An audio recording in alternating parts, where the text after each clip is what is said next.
Suara Sidoarjo. Sahabat, sejak 3 Juli 2021, pemerintah telah terapkan PPKM, pemberlakuan pembatasan kegiatan masyarakat dalam menekan penyebaran COVID-19. Dalam pemberlakuan PPKM ini, Kabupaten Sidoarjo masuk kategori level 4, sehingga dalam aturannya diberlakukan pembatasan dan penutupan jam operasional bagi pelaku usaha di luar sektor esensial dan kritikal. Dinas Perindustrian dan Perdagangan Disperindak Kabupaten Sidoarjo mencatat, ada ribuan toko retail yang terpaksa harus tutup saat diterapkannya PPKM, sehingga peluang mendapat omset penjualan hingga triliunan rupiah menjadi hilang. Hal ini seperti disampaikan oleh Listianingsih, Kabid Perdagangan Disperindak Kabupaten Sidoarjo, Rabu siang 4 Agustus 2021. Yang untuk di sektor perdagangan, selama PPKM darurat ini bisa saya informasikan untuk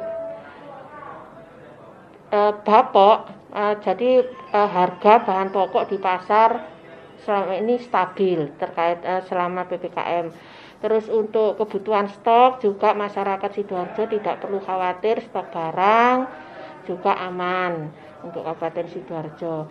Terus terkait pelaksanaan PPKM terutama untuk pedagang pasar ini Pak. Jadi pedagang ini selama pelaksanaan PPKM untuk omset penjualan mereka otomatis menurun karena kan ada aturan-aturan yang harus ditaati yang diterapkan dari pemerintah terkait untuk mengurangi wabah corona. Jadi mereka diatur untuk jam, terus untuk jam buka tutupnya, untuk kapasitas pengunjung, otomatis ini mempengaruhi juga di omset mereka, otomatis juga omsetnya menurun.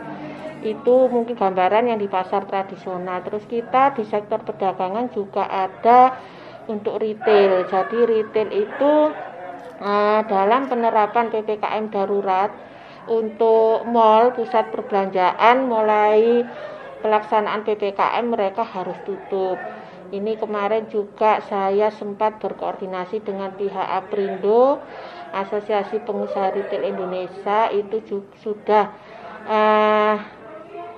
toko tutup itu kalau data dari Aprindo sudah 2040 toko yang tutup. Omset penjualan mereka juga sekitar 3,4 triliun untuk pusat perbelanjaan itu sudah hilang. Nah ini juga imbasnya menambah jumlah PHK juga Pak. Jadi ini kemarin sempat juga dari kementerian terkait retail ini mungkin nanti dari pemerintah kabupaten bisa untuk istilahnya itu memfasilitasi terkait pajaknya, pajak reklame itu barangkali nanti bisa membantu juga teman-teman di retail terutama untuk pusat perbelanjaan. Kita juga waktu itu memberikan mereka wawasan barangkali bisa untuk melakukan penjualan melalui online. Juga pasar-pasar di Sidoarjo ini sudah ada juga yang difasilitasi oleh Disperindak itu melalui penjualan online Pak. Jadi mereka sudah memasukkan daftar harga sayuran, ikan itu melalui online. Jadi nanti langsung pesan di online, langsung diantar, mungkin itu solusinya. Terus juga ada program subsidi bunga juga dari Pemkab Sidoarjo yang melalui Bank Delta Arta bagi pelaku usaha. Jadi untuk kredit modal usaha dengan bunga 3%, bunganya 11%, 3% dibayar nasabah, 8%-nya disubsidi oleh Pemkab. Jadi mungkin gini Pak, kita juga prihatin ya terkait ini, karena terkait corona ini kan merupakan wabah nasional, bukan wabah internasional. Kita harus kita harus setiap tidak boleh lengah lah. Yang penting kan kita sehat, jadi prokes itu selalu dilaksanakan. Terus untuk pelaku usaha mungkin ini kalau Sidoarjo ini tidak ada kemajuan, maksudnya terus aja di level 4, ini kan juga kasihan teman-teman pelaku usaha. Jadi marilah kita bersama-sama secara bersatu agar Sidoarjo ini segera berkurang untuk ini bisa sampai ke level 1 biar juga perekonomian di Kabupaten Sidoarjo ini segera membaik, Pak. Karena kemarin juga teman-teman pelaku usaha sudah kayak istilahnya sudah mengeluh semua, Kak. Ini kan PPKM diperpanjang terus mereka juga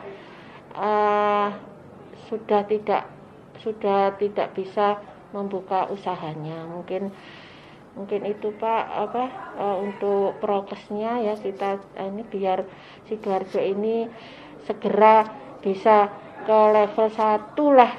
Alhamdulillah level 2, level 3 aja kita sudah alhamdulillah kan untuk pelaku ekonomi sudah bisa buka, tapi masih berapa persen. Tapi kalau level 4 ini kan kita untuk terutama untuk yang pusat perbelanjaan terus ini kan masih harus tutup, Pak.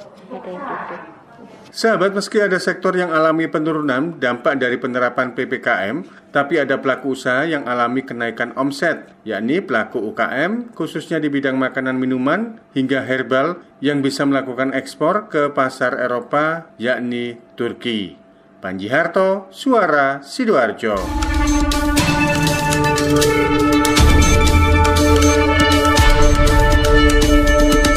Catatan Reporter Suara Sidoarjo.